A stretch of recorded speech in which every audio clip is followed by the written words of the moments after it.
The Sweetest Spook. Ghosts, goblins, and witches, oh my.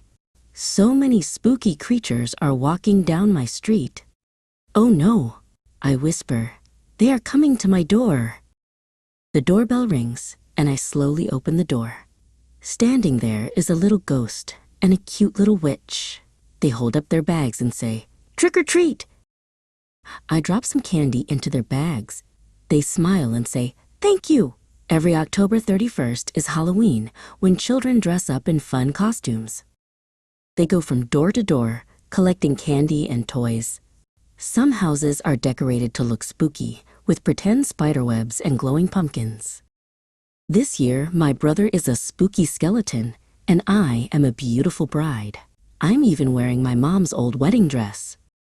It's so much fun to wear costumes and makeup. Sometimes, our friends don't even recognize us. The best part of Halloween is all the candy, of course. I once collected a whole bag full of yummy treats. My mom and dad said I ate too much candy and took my bag away, but they gave me one piece every day, so it was okay.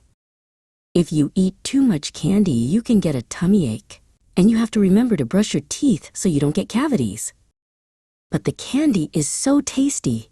Now it's time for me to go trick-or-treating. I'll go door to door getting yummy candy and hearing people say, "Oh, aren't you pretty?"